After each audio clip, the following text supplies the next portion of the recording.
MP Crawford. If you could just say a word of prayer for us. Is she here?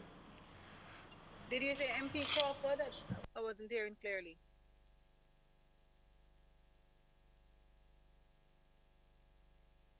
Yes, Rhoda, go ahead. He's asking you to pray. Chairman is asking you to pray. Let us pray. Gracious God, we thank you for mercies. We thank you for health and strength. As we're about to begin our meeting to deliberate on matters of national importance, I pray that you grant us wisdom and strength. These are the mercies I ask in your precious name. Amen. Thank you. Let me just take apologies for absent or late. We have one apology thus far, Dr. Brownberg. Any other apologies?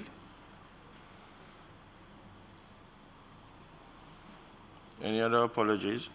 None? We continue. Once again, let me welcome you all to the meeting of the HR Resource and Social Development Committee. We are here today. We'll be looking at matters for discussion, the presentation from the Ministry of Justice on the Child Diversion Programme. At this time, we'll ask that, do we take the confirmation of minutes before we invite members in? Yes.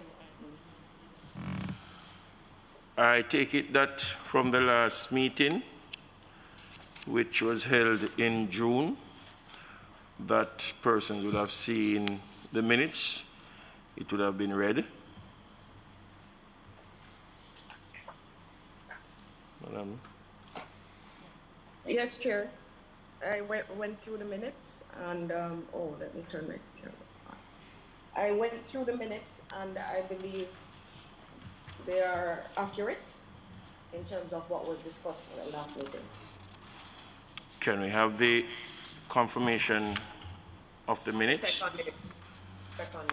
Moved by MP Member Tova Hamilton, seconded by MP Member Vaz, Anne-Marie Vaz, that is.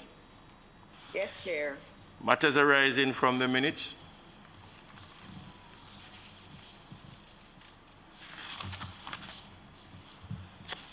Are there any matters arising from the minutes that we want to address or would like to address? May I say one thing, that I am, Chairman, I am appreciative of your forward thinking in this time so that people who are unable to physically be in the meeting has a way of being present. And I just want to congratulate you on this. It won't be my norm, but coming from Portland, sometimes it's really hard to meet, to reach in on time for these early morning meetings. So that's one of the things arising from the meeting that I was happy about, that we are able to have this kind of hybrid meeting. Thank you very much, Madam. And don't worry yourself, in very short order, I suspect that your highway leading into your constituency will very much be completed. And so you'll find it necessary into to Parliament in no time. Chairman, I at an infrastructure committee meeting. Yes. All right. So thanks for that.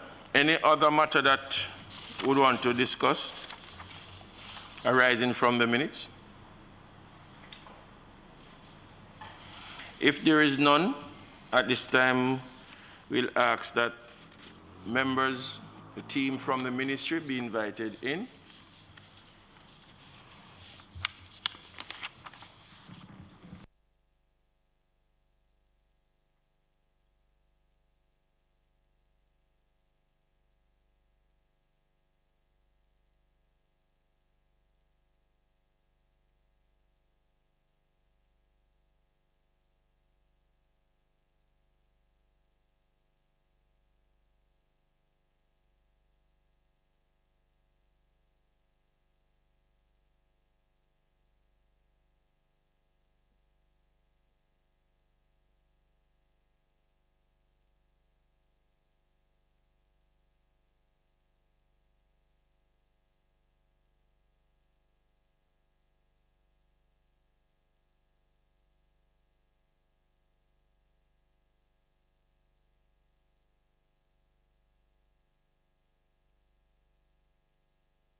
Let me say good morning to the team from the ministry and welcome you to committee meeting and to have you introduce yourself to us first, and so we'll proceed after.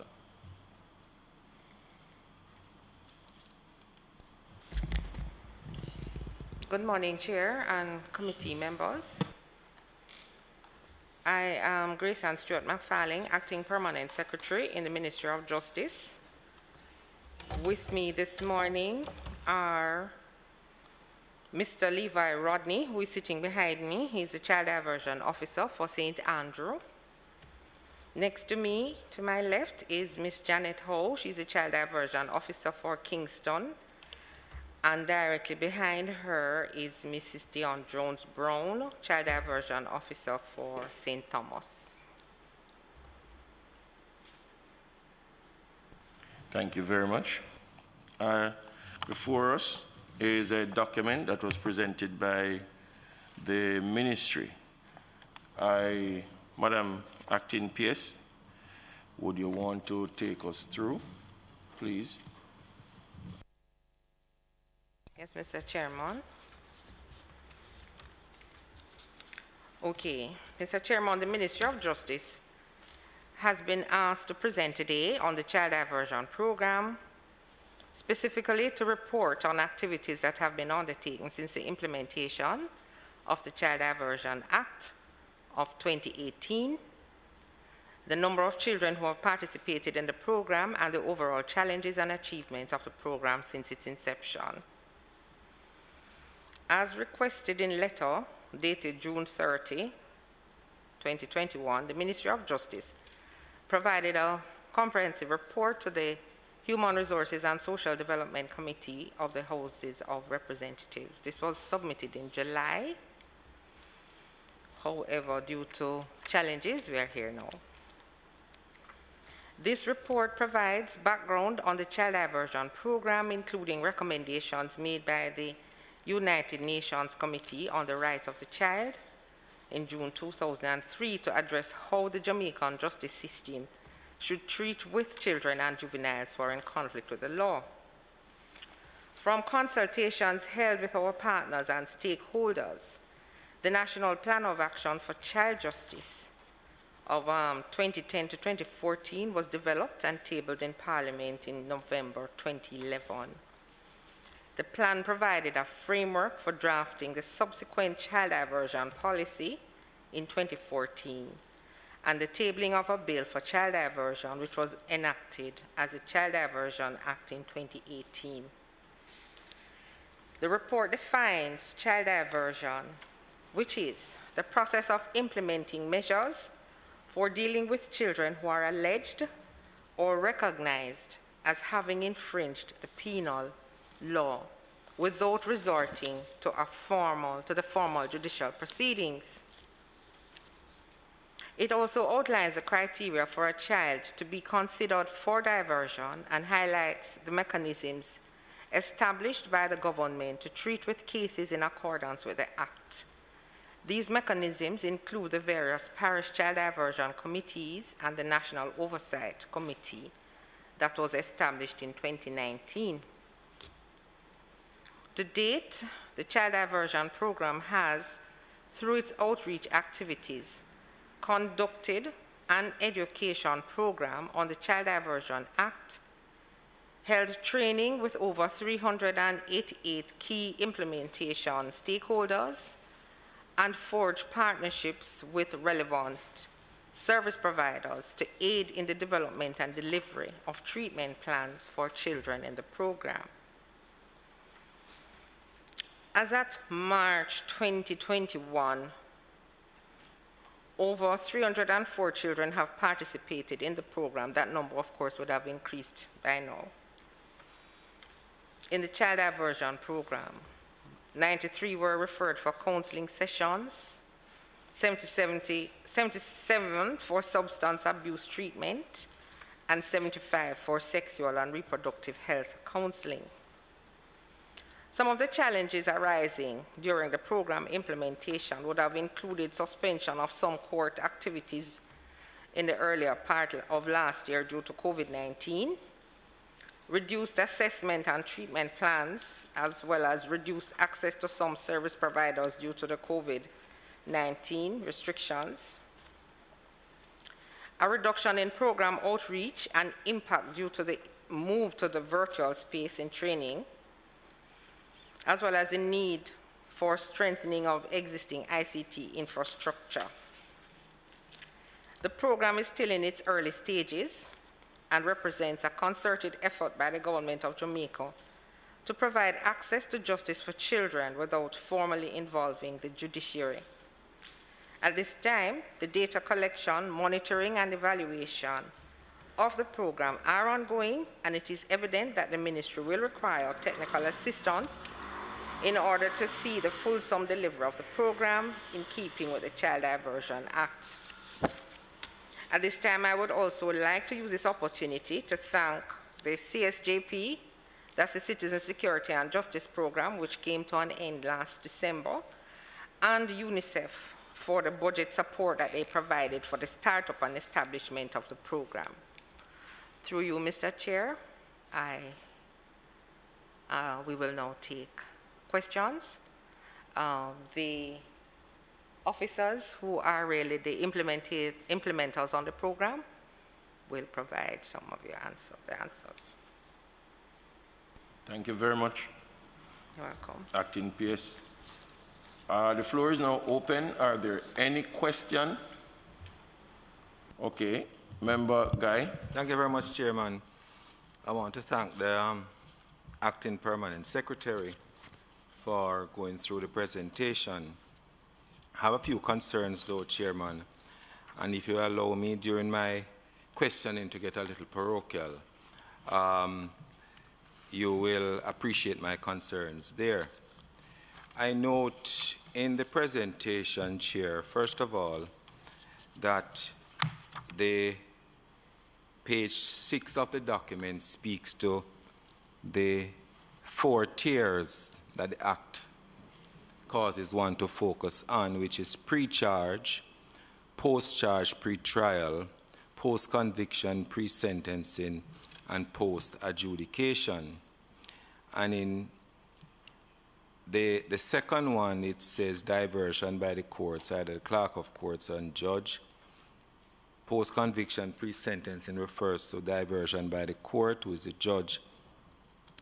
But I notice in the chart that has been presented that, interestingly, in the parishes of St. Mary, Portland, and St. Thomas, that a significant number of the cases, in fact, for St. Thomas, Portland, and most of St. Mary's cases were referred to child diversion by court order. The question that I need to ask is, what has happened to those other 2 areas in terms of the pre-charge? What interventions were done? What is the role of the police and those officers who would normally be involved there? Because we are seeing basically that it has reached the courts, why this has caused a diversion, a referral for child diversion activities. So I'm a little curious as to why this is the case, and it would seem that in those 2 parishes, Portland and St. Thomas, the officers or the team there are primarily resolving the cases because they have been sent to them from the courts. Now, as I said before, my concern is what happens to those other areas before it actually reaches the court. Because I see we are in the pre-charge, there's diversion by the police, informal and formal warning and release, police cautioning, and referral to child diversion parish committees. So if I could get an answer to that as a first question, Chair. Okay, Yes. Ms. Howe, you want to take that? Okay. Ms. Howe will take that, member. Good morning, everyone. So to answer your question, member, so for the parishes of Portland, St. Thomas, and St. Mary, we have the same judge who works across those parishes, and so that judge has been referring cases to the program. Now, as it relates to the question of the pre-charge and so on, because the program is new, a lot of the cases that the judges are sending to us are cases before child diversion was implemented. So that backlog is being cleared in those parishes. And as it relates to the police, we're still waiting on, hoping to get more buy-in from the police. We do get a number of referrals from Sissoko. However, generally, we find that there are referrals that we could have been getting if the police were more on board. And I'm sure the commissioner in time is working toward that, since we have worked on a policy together, the child interaction policy, and they will be giving orders in due time for the police officers to refer cases. But could that be a reflection of the activity of the committees in the respective parishes? Because all things being equal, you see where St. Thomas, Portland, and St. Mary, as you have indicated, are served by the same judge. But if you look on the data for St. Mary, we see where there is 3 who have undergone formal warnings, 11 police caution, and only 39 of the 53 are the ones who were referred due to court order. So even though you're referring to the fact that we have had to be dealing with a backlog, could it also be a reflection of the level of activity that the Child Diversion Committee in the parish is doing in terms of sensitizing, in terms of having their approach with the police, in terms of all of that? Because, I mean, if the police are early on board, then it's less likely that they would be going all the full gamut to go to the courts. Then the court does the referral. So I agree with you, member. As it relates to the sensitizations are done by the officers ourselves in each parish.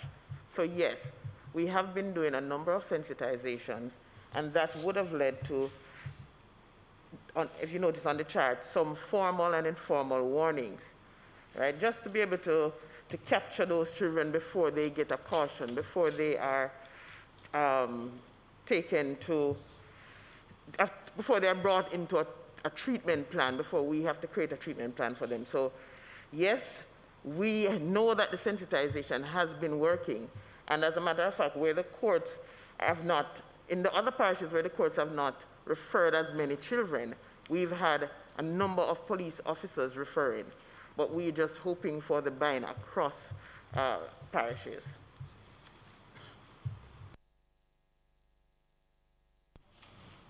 Thank you. Are there any other questions from... Chair? Sorry? Yes, Chair. Our purpose, it's a clarification. Member Guy referred to the child diversion referrals, that table on page 15. I'm not sure if maybe there's an update on the numbers from the report that was given today, but the numbers that I see here for males, females that would have been referred don't add up. So, for example, if you look at St. Mary, it says that males 18 and up, 75 were referred, and 15 to 17, 1, but then the total is 53. So I'm not sure. Member Hamilton, if I may.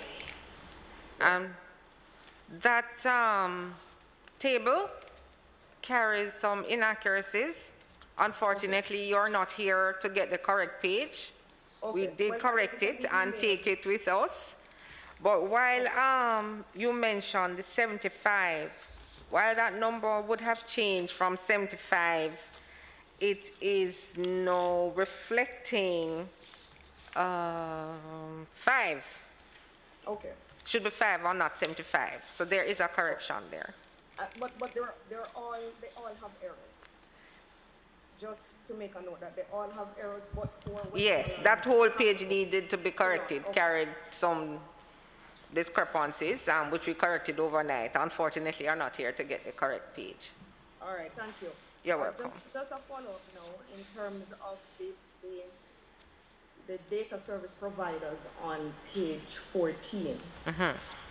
So there are some numbers here. Number of children referred to counseling, mental health, 17 for Portland, and substance abuse, 16 for Portland.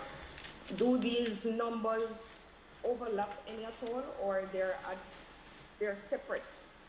They could overlap, because one child may very well be getting mental health treatment as well as counseling as well as drug treatment.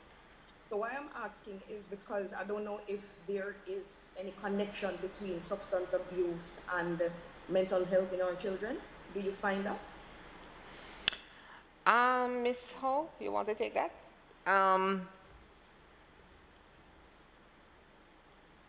Unfortunately, we did not take our psychologist with us, who would be better placed to make that link between mental health and the use of substance. But I don't know what so far our data is showing if there is a definite link, since most of the children, even those who are not using any substance, require some level of mental health intervention. Well, Chairman, if I may, having dabbled in that area a little professionally, there's definitely a link. As to the exact correlation now, that is something that could be borne out by the data coming out from the ministry, as the member has asked about. But to what extent it happens then, not hearing? To what extent it happens then, it is something for us to get the data, but there's definitely a link between substance abuse and mental disorders. Question from the chair though. When you would have found out all of this as it relates to that child diversion, is it that there is a follow-up? Which ministry would do the follow-up and to approach it from a proactive standpoint? Which is it, the Ministry of Justice or the Ministry of Education, that will now take it up and make sure that the children, parents are sensitized even more as it relates to the substance abuse? Because we find that over the last decade or so, we are finding more children that are abusing substance one way or the other. Which one of the ministry will deal with it? And when it is found out by the Ministry of Justice because of the court system as it is, do you sit with the information? Do you pass it to the person who is supposed to use that information, and what happens from there? Okay, I'll ask Ms. Hall to just take us through, once a referral comes to the attention of the office, the procedures that follows. Go ahead, please. Thank you, Pierce, and thank you for the question, Chairman. All right, so when we get a referral, whether it's from the police or the court, we have a standard time in which we must contact the parent or guardian of the child and introduce ourselves and introduce the program. Once that is done, we invite them in for what we call an intake and risk and needs assessment. It is that intake and risk and needs assessment process that determines what psychosocial needs a child may have. Once we do that assessment, we have a separate assessment that is done for drug or alcohol use. I must hasten to say that we have MOUs with the National Council on Drug Abuse. We have MOUs with a number of mental health practitioners, and we also have MOUs developing and almost completely signed with Heart Trust. Now, we also send children to child guidance clinic, because for some of the children, mental health intervention alone is not enough. So they need psychiatric intervention. So whenever we get a case, the assessment gives us an idea, and any other information we would have gotten from the court would give us an idea of what the child's needs are. And then we would place the child in programs. Once we've created that program, once we've had that initial meeting with the parent, guardian, and child, we will, parent or guardian and child, we will then take that information to a committee. And a committee is in every parish. Kingston and St. Andrew shares one committee, so there are 13 committees across the island. So once those files are taken, the Child Diversion Program is taken to the committee looks through, and it's a committee of a number of professionals. So they look through that file and determine whether the suggested intervention that we've created is enough, or they need to review that, make some changes, adjustments, and sign that off. Once they do that, we now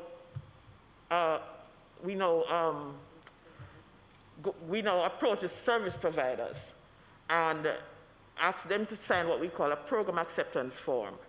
Once they do that and return it to us, we create a contract and invite the child, parent, guardian, and the child to come in and sign that contract. And that is a legally binding contract. The intervention begins, and of course, depending on the need of the child, will determine the length of the intervention. Once they've successfully completed that intervention, they move on now to whatever it is, reintegration. The idea of the program is to rehabilitate, reintegrate, and re-socialize.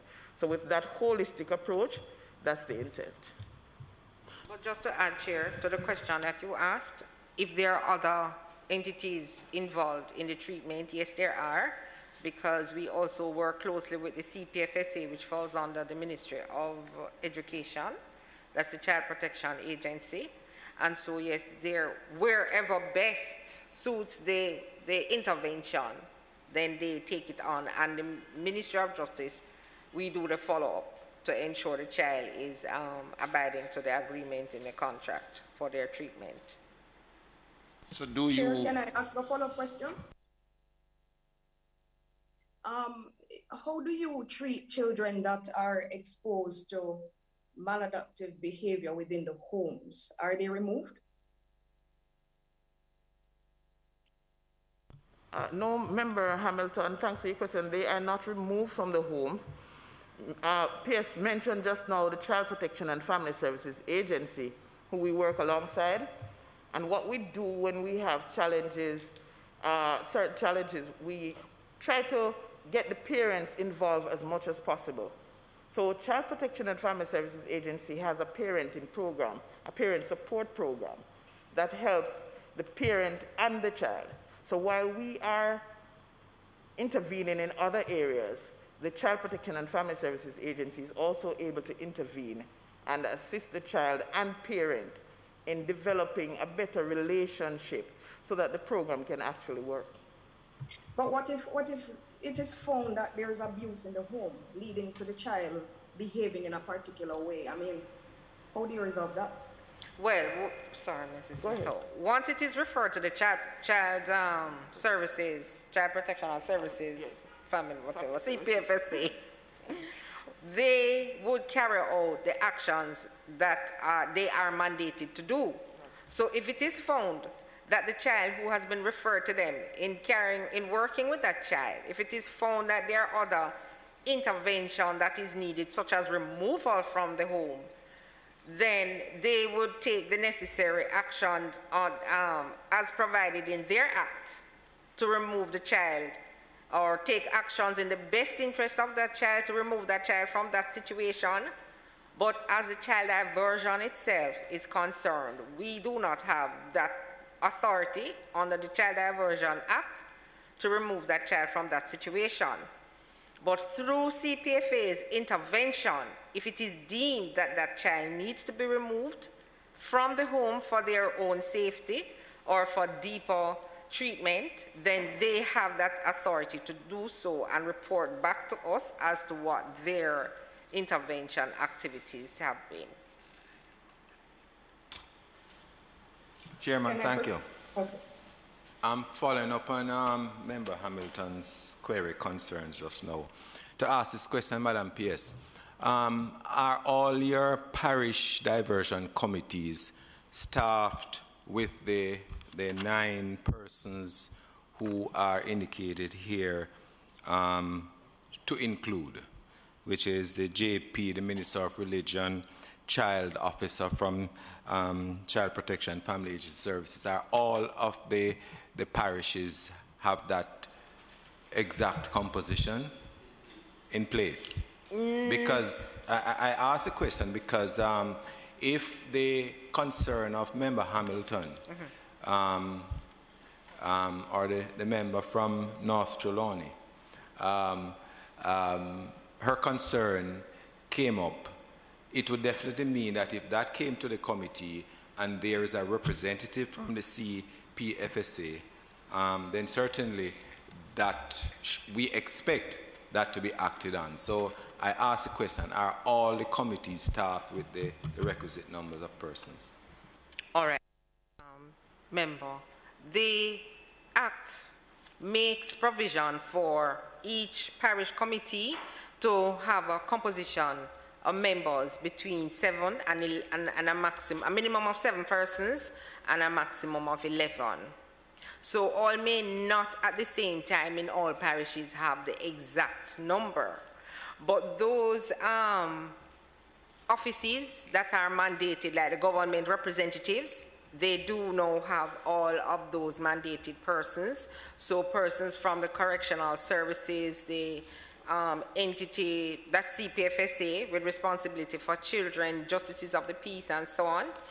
Those mandated persons are there, and all committees do have a minimum of 7 persons.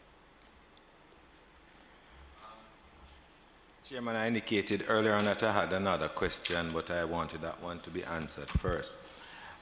P.S., I am very concerned.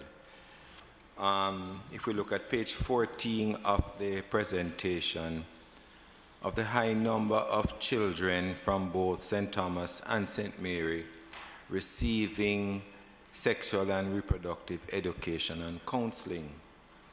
From my understanding, coming from the police and in the court, St. Mary and St. Thomas seem to be those 2 parishes with very high levels of sexual offenses, and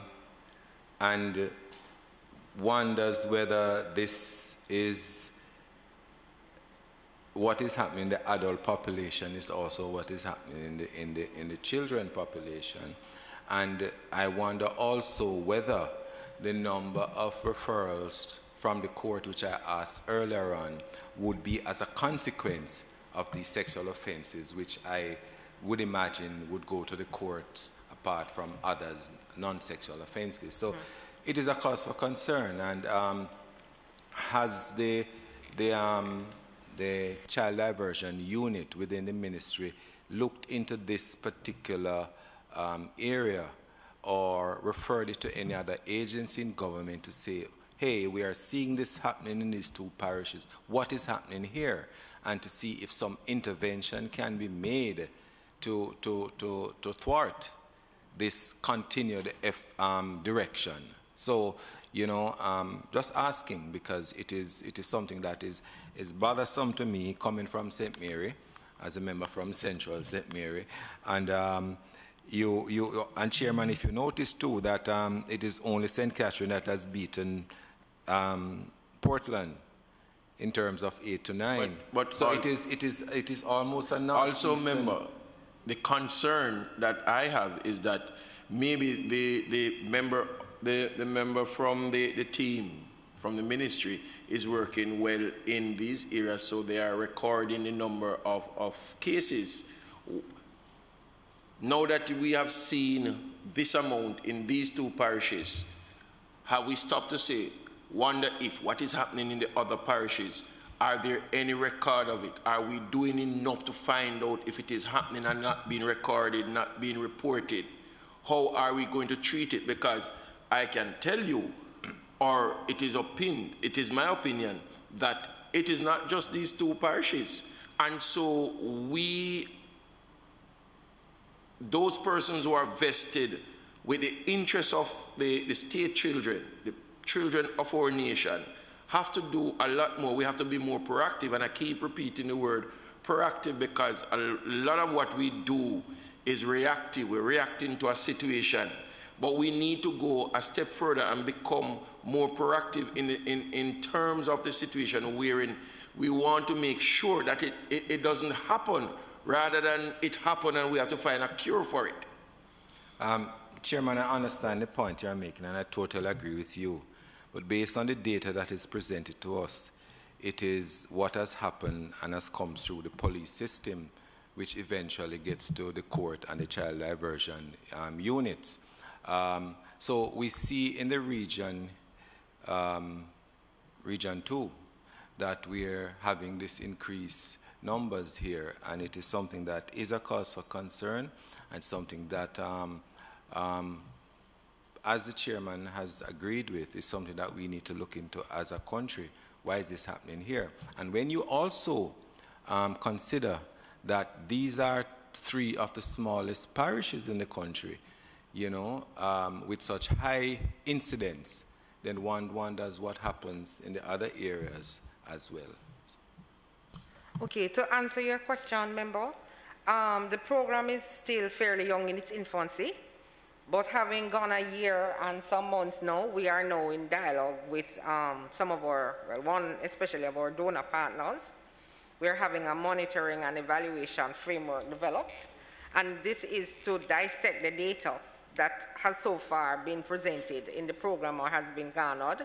So naturally coming out of that evaluation, we would be able to determine what other mechanisms we need to employ in the program, but we are now taking steps to properly dive deep into the data for that sort of dissection. Acting PS, I listened carefully and I realized that the whole program has different departments, different sector that deals with different things. But my concern is there one entity, one department that deals with everything and see to it that the information gather or the results gather from each of the different branches comes back into one fold, and so you can formulate, you can assess the thing in the right way to say, yes, we are moving in a positive way, or we are still behind. Where are we? Is there that one department? Yes, sir. There is that one department at the Ministry of Justice in the Child Diversion Unit, where all the data, because, all right, there is a child diversion officer in each parish, so they must send in quarterly, monthly, and quarterly reports back to the ministry of all their interventions, number of referrals, number of stakeholders engaged, all of that. So all that information is located in one place at the ministry that oversees the work of the program. So it brings me to the draft before us. And it says in one column, total children to be treated. I was now listening and accepting the answer that you have given to us. I was hoping to see a column that would say treated and are in a positive light moving forward. And you are correct. I saw that too. And by the time I had a chance to go through here and looking at what we were asked to present, it would have taken the report to further completion had that information been provided, but we can provide that for you. So can we safely now say that quarterly or half year, you would give us a report to say that, okay, we have treated 10, 5 is positive, we're still in the process of treating the other 5, whatever the case, so that we here at Parliament will or can satisfy ourselves that the program is really working? If that is your desire, that can be provided. Yes, sir. Chairman, another question to the Permanent Secretary acting. You indicated some challenges with the program just now, and based on what was is presented here on page 16, you bulleted quite a number of challenges you have, and all of them seemingly are related to the COVID pandemic. But in the finer details below, you mention other issues about IT and infrastructure to house these specific premises to house and accommodate child-friendly spaces. How far are we along that road in addressing those challenges that exist outside of those related to COVID? Because with the expectation that things will improve, we need to be up and running with those other areas so that we are not retarded in respect of dealing with the challenges that confront us. Okay, Member Guy. As it pertains to ICT, since this program began, we have made strides at the ministry in terms of putting in or strengthening our ICT infrastructure to the parishes. So while we may not be at 100% of where we want to be because of where some of the children are located, we may not be able to reach out to some communities in some parish because they may be lacking in facilities to communicate with us. But we are seeing children now face-to-face with screens and all the other protocols, observing the COVID protocols. We are seeing children in office, so that is improving. The data that was provided to you in the report would have been up to March, so those numbers would also have been increased.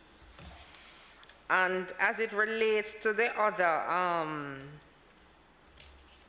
challenges that were presented, I'm sorry, I need to go back to my document here.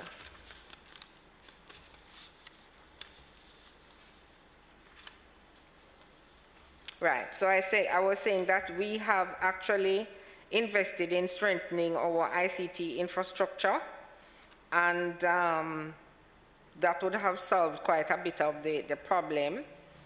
And in some of our offices, we have put in the screen or sneeze guards and so on, and observing the COVID protocols. And our outreach and sensitization programs, those would have been restarted, and with the reopening of schools and so on. Well, schools, things are, I would want to think, people are adjusting more to COVID. And so the service has to be provided. So yes, we are finding creative ways to reduce some of the challenges that were initially experienced. As a follow-up, I see you have the National Oversight Committee chaired Yes. by the Permanent Secretary. Do you actually have a point person in the ministry who has overall responsibility in terms of all the parishes? Because sometimes, you know, you need that individual instead of having 14 different persons reporting to a committee. Some things might get lost. So do we have an overall personal responsibility Yes. for the Child Diversion Program? Yes, there is a post for a Child Diversion coordinator. That post is currently vacant because the person who was occupying it moved on. We have just completed the interview process and identified, so that person will soon be in place.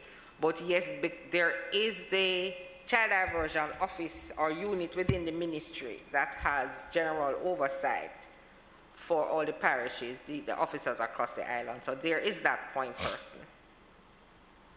Thank you. You're welcome. Acting, sorry.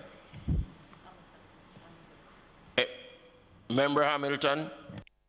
Yes, Chair. Thank you. I was reading the report, and on page 5, it mentioned that the number of children in need of care and protection has overwhelmed the social services and the judicial system. And that prompted me to find out. I know we have, what, 4 juvenile correctional centers island-wide, am I correct?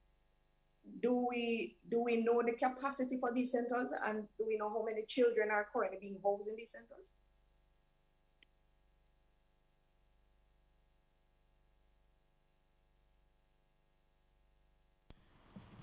Member Hamilton, please repeat a little bit louder. PS is unable to hear you. My apologies. I was reading the report on page 5, and there was mention made of the children who are in need of care and protection overwhelming the social services and judicial system. So I wanted to find out, you know, the capacity of the juvenile centers that we have. I believe we have 4 island-wide, and how many children are currently being housed in these centers. Okay, unfortunately, that question, Member Hamilton, would be best dealt with by the Department of Correctional Services. They operate those facilities out of the Ministry of National Security, and so unfortunately we would not be in a position at this time to speak to the capacities within those facilities. I asked because I don't know if there was a correlation between what you do and what happens over there, to try to reduce those numbers, because I think that is why we okay. have Oh, that correlation. Fine. We do have members of DCS on the parish committees, and their role, one of their role is also to review the treatment plans, because as you said, the intention of diversion is to move children away from the penal system. And there is that correlation there where we would be working to ensure that, and with the police and the courts, to keep a number of children outside of the penal system. But as to what happens in there, we are not able to speak to that. But in terms of the preventative and proactive side, which Chair spoke to, we do work with the correctional services to work with children to keep them out of those facilities. It means, therefore, that probably my follow-up question cannot be answered either, but maybe I should still posit the question, because on page 6, it mentions that in 2013, 73% of children in juvenile facilities had committed non-violent offenses. And I wanted to know, since that data is a bit dated, yes, I wanted to know if that is our current reality, and what has been the trend since 2013, if you have that information. No, unfortunately, we don't have that information. So it leads us to think that at our next sitting, we may want to invite the Ministry of National Security, that has department that has responsibility for juvenile, to answer other questions, to include Member Hamilton's question that you're unable to answer at this time. And just to add, the Chair, since you're asking for the information, it would also be good for us to get an idea of the number of cases currently before the court that involves children and the nature of offenses for those cases. So if that could be included as well, that would be appreciated. Okay. What we can do, repeat offenders. What we'll do, MP, Member Hamilton, is that we'll tabulate number of questions and query concerns, send them off to the ministry, have them prepared, and present to us at our next sitting. All right, if that's okay with you and others.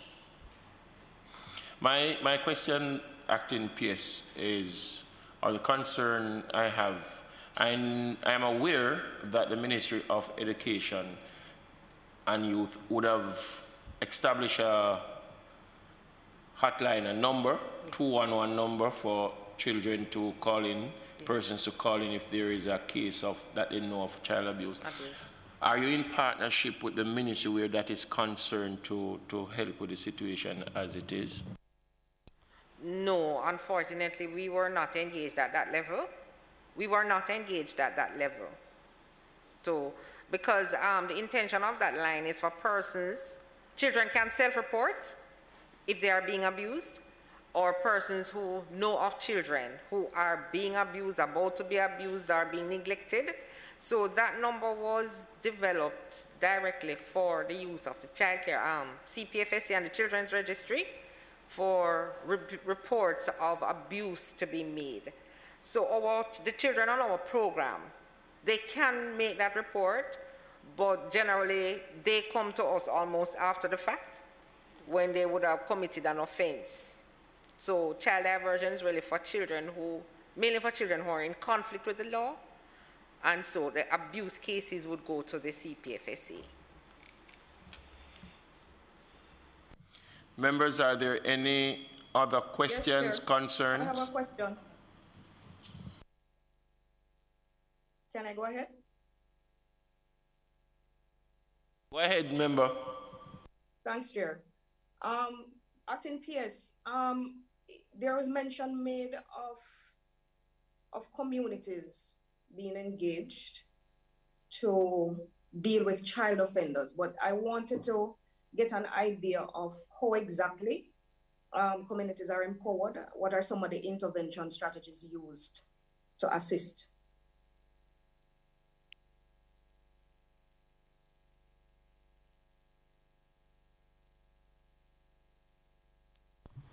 Thank you for that question, Member Hamilton. All right, so we engage the communities, we make the communities aware of the Child Diversion Programme through sensitization sessions that are done. And just to add that we also have mentors in the program. So the idea of mentorship, over 400 mentors were trained since the start of the program, island-wide, and 95% of these persons are justices of the peace. Those persons work within communities, as we know, but they are usually, and when available, they are they are assigned, a mentee. So every child, once the risk level, especially if the risk level is medium to high, they are assigned a mentor. So each child in the program has a mentor that helps to just guide them. The mentor would be given an idea of what that child diversion program looks like and be able to support the child through the program. So in terms of community, my colleague may want to add something to that, Mrs. Dion Jones-Brown.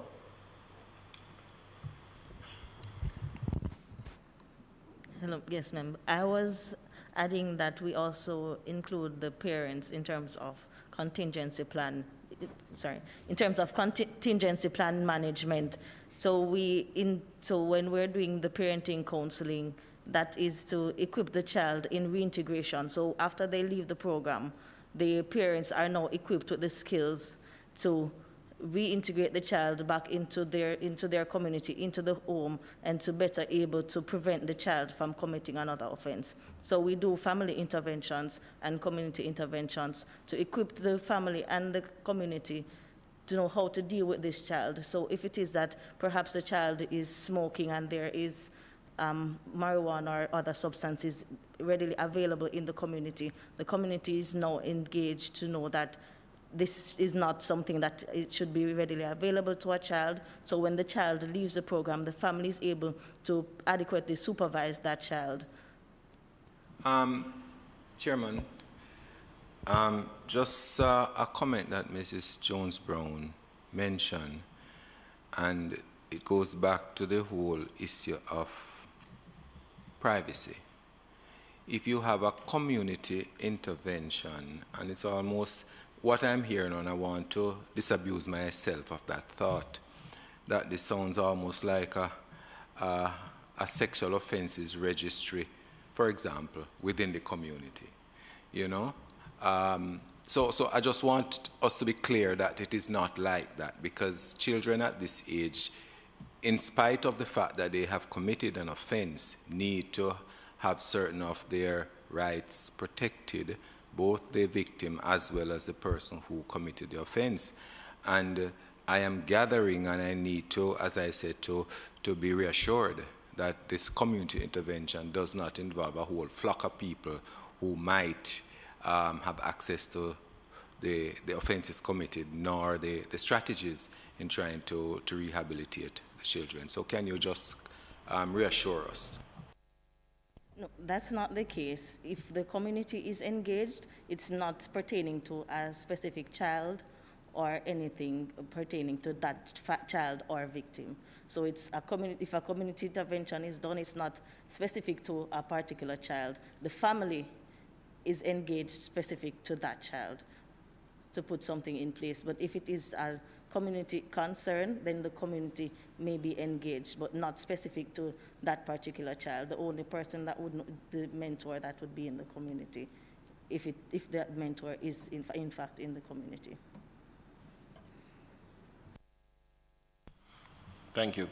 I firmly believe in rehabilitation, and I realize that the Child Diversion Act really centered around curing a situation. But I also believe that the child diversion can take a step further and to be more proactive to prevent a situation. So maybe if we spend some of it on the prevention rather than the curing, we'll get a lot more out of the program rather than what is really happening. So it is my belief that, Madam Acting PS, that you may want to look at it from that point, if it is not being looked at this point. And so the whole story, prevention is better than cure at all times. And right now, the Diversion Act is really about curing a situation. Let us try to prevent the situation.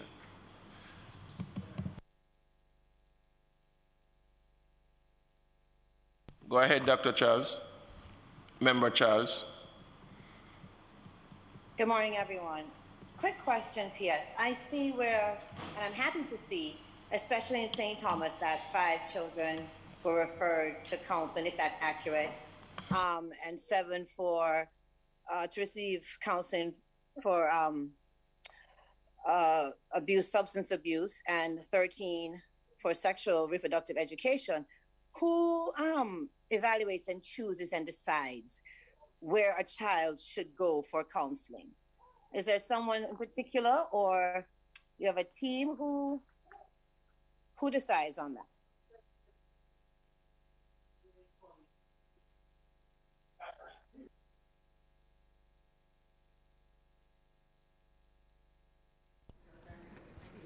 Okay, I was just seeking some clarity on the question that was asked.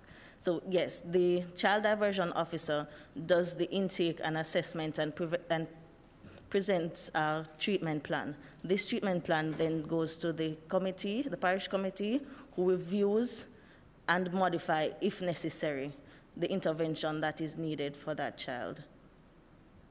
So, and the child diversion officer, you have quite a few in each parish, and their qualification? Question, please, their qualification? Qualification of the officer? Correct. Minimum BSc in social work or social sciences, minimum. But of course, as was said before, the social worker or the officer in developing that treatment plan has a committee that has persons with various skills on it to also look at that treatment plan and determine if the plan as developed is appropriate, if the interventions are appropriate for the child. And on these committees are persons with psychology, counseling skills, and other skills to be able to speak into that plan. Thank you, ma'am. You're welcome. One final comment from me, I think, because I think we might be going to come into the end of the discussions. The Permanent Secretary, Chairman spoke to it a while ago, and he spoke to it in terms of the proactiveness of the committee. Part of the remit we see here, and we recognize that you're a new entity and that you might not have been able to do all that is required of you in the program. But part of it, I'm reading here, the committee is to conduct research, studies, evaluation, collect data on 1, the efficiencies of the program, performance and results achieved by the programs, implementation and outcome of policies and procedures. And for you, Chairman, identify the cause and trends of child delinquency and criminal activity by and against children. And final one, children detained or incarcerated in correctional institutions based on member from North Trelawny's question. How far, if any, have we been able to do any research, evaluation, or studies on any of those bulleted areas?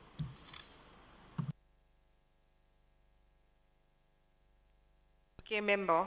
As I said earlier, we're now just engaging to get a consultant to develop the monitoring and evaluation framework to do this research. In the ministry, we also have a research unit where the data is sent and collated to be dissected. So we are just now at that point at evaluating the program to provide that information to the committees that are in place.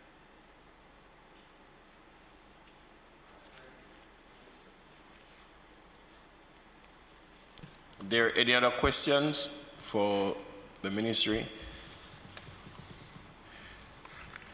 If not, then we can safely say thank you, Madam.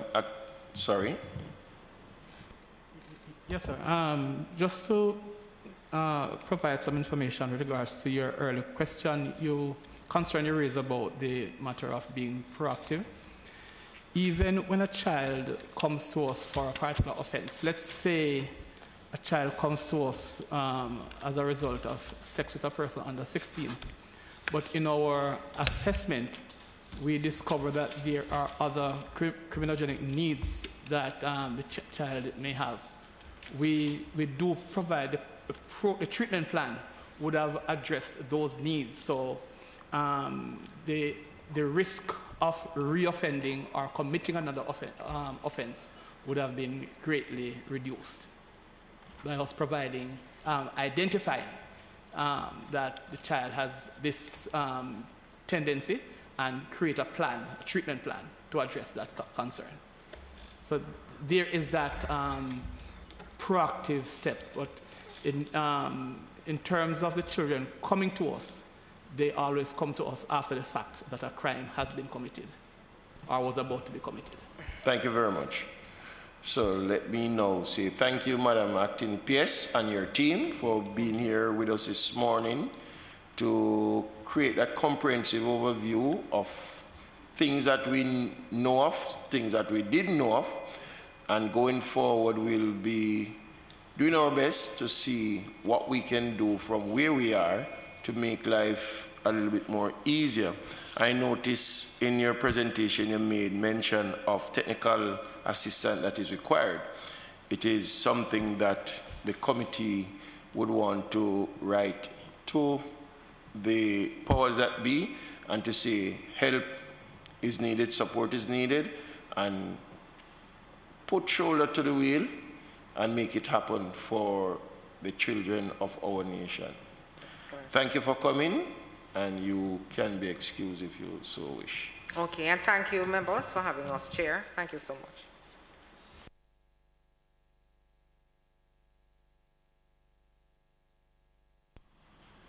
Any other matter to be discussed?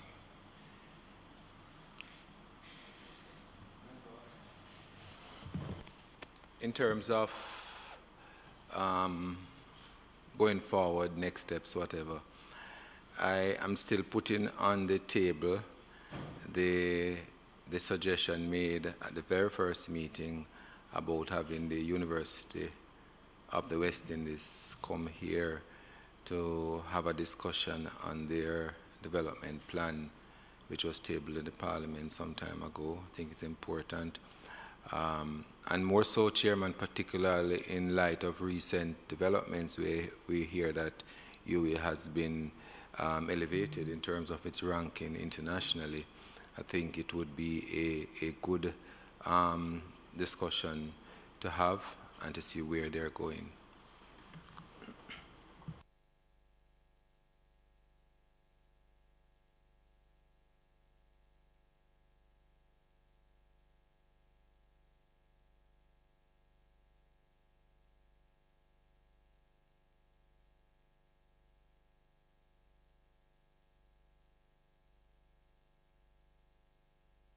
So the concern, members, is that out of this meeting, out of this committee meeting, we realize that the Ministry of National Security, who plays a vital role in the juvenile process, that they too have some answers. And so we would want to have them here. If it is a consensus of the members, then the clerk would do the necessary. Can I hear from you all if that is so?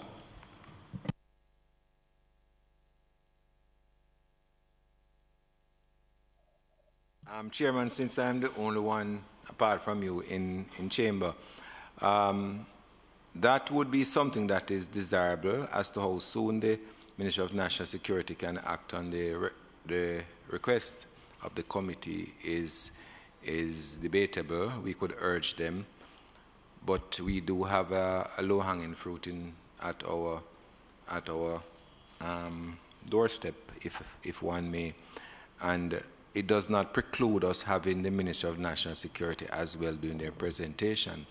But point I'm making is that we do have the report. It is something that we could examine, and we could. So I don't think it's one or the other in terms of the sequence now. That is, I suspect that is what you're asking.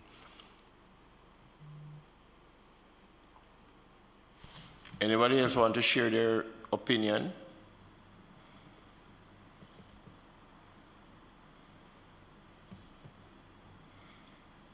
Chair, I don't have a difficulty with asking the Ministry of National Security to come and complete this questioning here that we started today.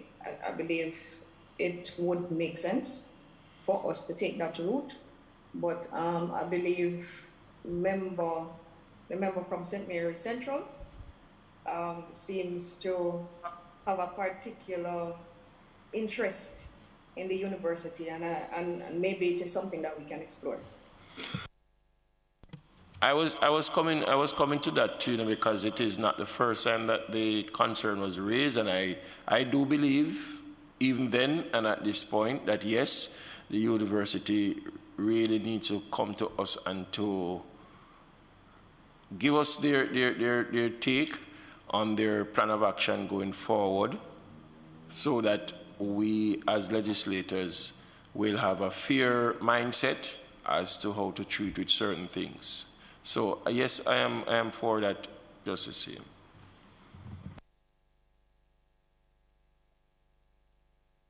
So, Chair, I think we can end this stalemate. Have the clerk write to the Ministry of National Security, and we settle that. Member Hamilton is and understandably so concerned about settling that part of it, and then let us move as the other subject, the UWI. So I really paused because I wanted to hear the opinion of the others, but seeing that it is only 3 active members today, then we will just go with the necessary, Madam Clerk, that will ask you to write to both entities. Let them give us a time frame as to when they think that they would be able to put the necessary information together and to come to us to present, so that we can create a meeting around that.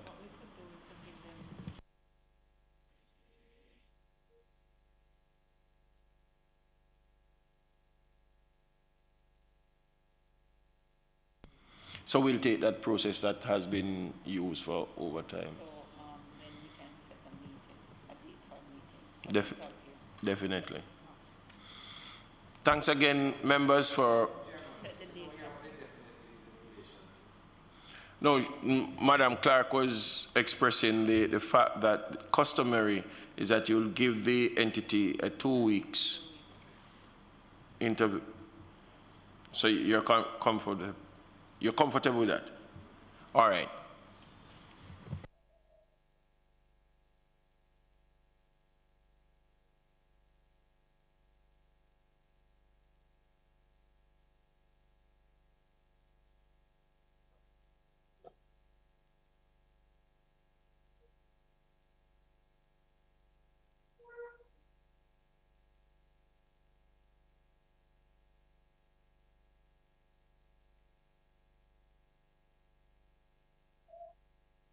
To have a continuation of this meeting, so to speak, because the Ministry of Justice would presented on the diversion part of it, and now we want to have the Ministry of Security coming to present to us on the safety of the children within their care. So we are looking at the 9th of November, Tuesday.